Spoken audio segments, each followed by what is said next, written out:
వికసిత్ భారత్ లక్ష్యంగా కేంద్రం ముందుకెళ్తోందన్నారు ప్రధాని నరేంద్ర మోదీ. దీనిలో భాగంగానే వందే భారత్ తొలి స్లీపర్ ట్రైన్ను ప్రారంభించినట్లు చెప్పారు. మాల్దా నుంచి పశ్చిమ బెంగాల్లోని అభివృద్ధిని ప్రారంభిస్తున్నట్లు తెలిపారు.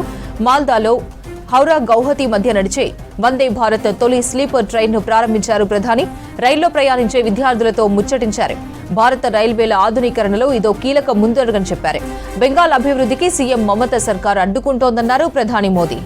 रेल मंत्री ने साफ तौर पर यह कहा कि आने वाले दिनों में देश के विभिन्न हिस्सों तक हम वंदे भारत स्लीपर ट्रेन को पहुंचाने की कोशिश करेंगे और यह ट्रेन कहीं न कहीं सपनों की उड़ान भरे।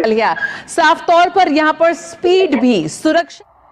कितने ही ऐसे लोगों को लाखों रुपए बांट दिए गए जो इसके हकदार नहीं थे, यानी जिन पर संकट आया उनको कुछ नहीं मिला और जो टीएमसी के समर्थक थे उन लोगों ने बाढ़ जैसे संकट में भी गरीब पीड़ितों का पैसा लूट लिया।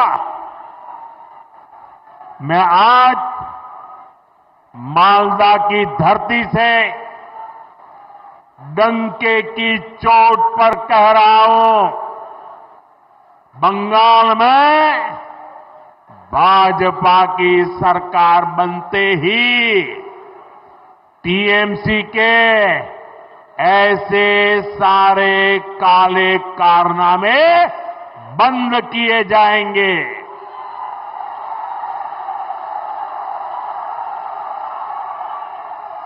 और यहां गंगा जी, महानंदा और फुलहर पर बाढ़ से सुरक्षा के लिए पुख्ता इंतजाम किए जाएंगे। साथियों, आज मैं आपको बंगाल के तेज विकास का विश्वास दिलाने आया हूं। आप यहां भाजपा सरकार बनाइए, हम मालदा का, पश्चिम बंगाल का वो पुराना गौरव फिर लौटाएंगे। जो इंग्लिश बाजार में दिखता था, कालिया चक में दिखता था, साथियों यहां जब भाजपा आएगी तो हम मालदा के किसानों और नौजवानों के लिए नए नए अवसर लेकर के आएंगे। भाजपा सरकार मालदा की मैंगो इकोनॉमी को नई ऊंचाई पर ले जाएगी। अभी केंद्र की बीजेपी सरकार भंडारण और कोल्ड स्टोरेज जैसा इंफ्रास्ट्रक्चर बनाने के लिए करीब करीब 1 लाख करोड़ रुपए की व्यवस्था की जा रही है।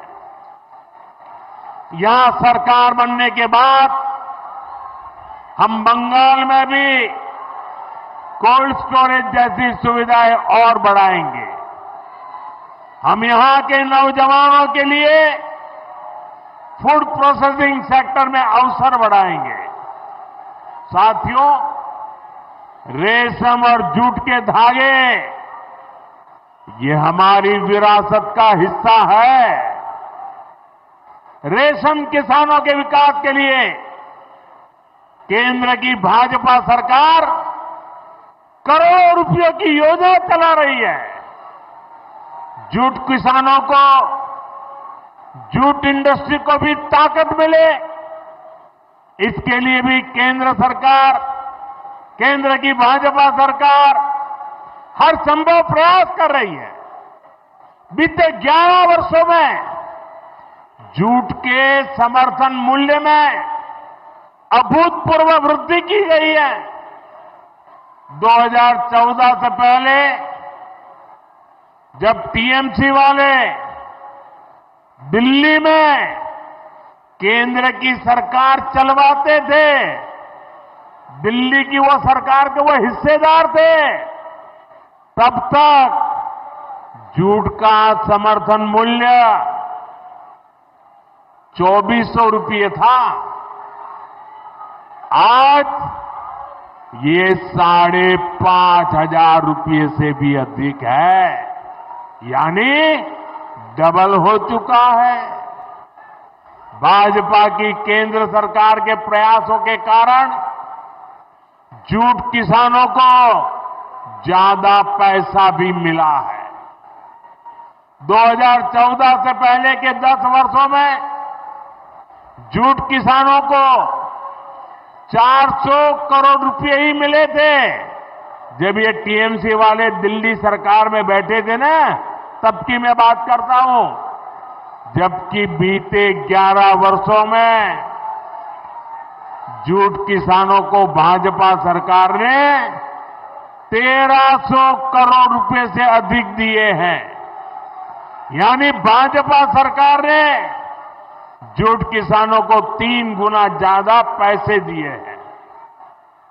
साथियों, यहां आप भाजपा सरकार बनाइए, जूट किसानों और जूट उद्योग दोनों को इससे भी कहीं अधिक फायदा होगा, और ये मोदी की गारंटी है।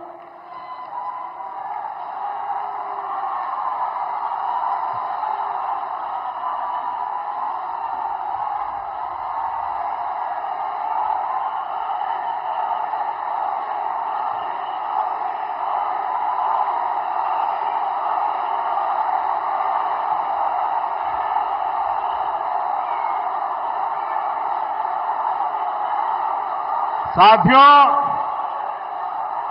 बंगाल के सामने एक बहुत बड़ी चुनौती घुसपैठ की है। आप देखिए, दुनिया के जो विकसित देश है, समृद्ध देश है,